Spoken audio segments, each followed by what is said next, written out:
Divine Series, Episode 0, The Astral Book. Adam Lucius is an explorer of the unseen realms, a researcher whose primary source is the Astral Book, a compendium of knowledge he accesses beyond the physical dimension. What I convey, Adam Lucius emphasizes earnestly, is the result of personal research. It is meant to be known, not necessarily believed. Consider it a reference to broaden our perspectives. He does not blindly accept the information from the Astral Book. Every discovery is tested, every fact meticulously verified.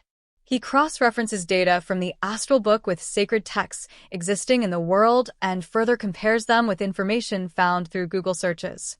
He provides an example. The Astral Book names Salandra as the builder of Borobudur, a fact confirmed by historical records.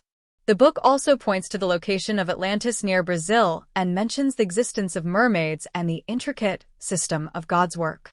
However, he alludes to another, darker book, the Book of Magic. He does not possess it. According to him, this book is held by someone within the circle of the global elite. It contains pure, ancient magical teachings, of which modern magic practices represent only 40%.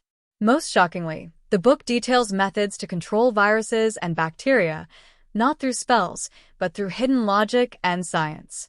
Adam Lucius muses, could this book be the source of technological acceleration for certain groups in the world? Then, Adam Lucius unveils the most epic chapter from his Astral Book, a narrative that serves as the origin of everything, the story of 4 grand figures, Eve, Adam, Satan, and Lucifer. In a heavenly garden of indescribable beauty lived Eve, the embodiment of gentleness and love. She often spent her time in the garden. Meanwhile, Adam, her partner, was immersed in the pursuit of knowledge, exploring the universe to understand the essence of all things. The guardian of the garden, including the tree of eternity, at its center was Satan. The Astral Book depicts Satan not as a serpent, but as a human-like figure with a raven's head and majestic black wings. Yet, behind his formidable appearance, a forbidden feeling began to grow in his heart. He was captivated by Eve. Day after day, he watched her from afar until his fascination turned into obsession. He devised a plan to seduce her, offering her fruit from the forbidden tree he guarded. As Satan approached Eve with the forbidden fruit in hand, another figure intervened. It was Lucifer, the head of security for the entire heavenly garden, the most revered being. With authority, he halted Satan's actions. To Satan, this intervention was a threat, an insult that ignited a fire of rage in his heart. After the incident, Eve returned to her dwelling. Yet, her thoughts lingered on Lucifer. "Do you know Lucifer?" she asked Adam, a question laced with deep curiosity, perhaps even a spark of attraction. The next day, with a hidden intent in her heart, Eve returned to the garden, not to enjoy its beauty, but to meet Lucifer. They began to talk, and from there, their relationship blossomed. In one of their secret meetings, Lucifer admitted his attraction to Eve. Then, he shared a dark and profound secret, a burden he carried alone. He explained why he was called the most obedient angel. Long ago, under God's command, he had annihilated his own clan.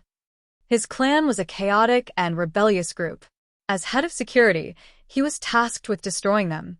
With a shattered heart, he carried out the order, slaughtering his own kin, an act of extreme obedience that left an eternal wound in his soul but earned him the title of the most obedient.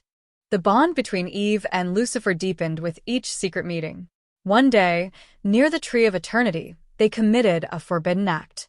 From that act, a liquid was released, described as black and dense, which dripped onto the fruit of the tree of eternity. Instantly, the once sacred fruit transformed into a cursed fruit. The change in the fruit caused an uproar throughout heaven. God's wrath was immense.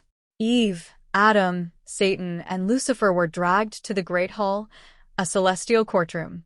Before all, God forced Eve and Adam to eat the cursed fruit. The cursed essence fused with Eve's body, reflecting her sin.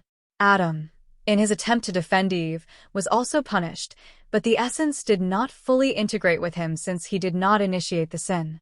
Satan, for his deception and temptation, was also punished. His fate was sealed to become a deceiver of future generations. Lucifer, too, was judged not only for his actions with Eve but also for past transgressions that had remained hidden. Hearing the judgment, Lucifer felt betrayed. His greatest sacrifice in the past seemed meaningless. His sense of justice crumbled, replaced by overwhelming rage. He rebelled. With his loyal followers, he waged war against the heavenly order. A fierce war in heaven ensued, ending with Lucifer and his followers being cast out. Lucifer and Satan were cursed to live without end until a predetermined time, a punishment to endure eternal suffering for their sins. As they were hurled downward, Lucifer vented his fury on Satan, marking the beginning of a personal and eternal feud. According to the Astral book, this narrative is the origin of the family war that will unfold at the end of times. Yet, amidst the darkness, there was a glimmer of light. It was revealed that before her fall, Eve had conceived a child with Adam, a pure child, untouched by sin, capable of traveling between heaven and earth. The narrative concludes with a philosophical definition: a true human is one who possesses both conscience and intellect. Unlike earlier beings with only conscience, humans are a fusion of both, a perfection born from tragedy.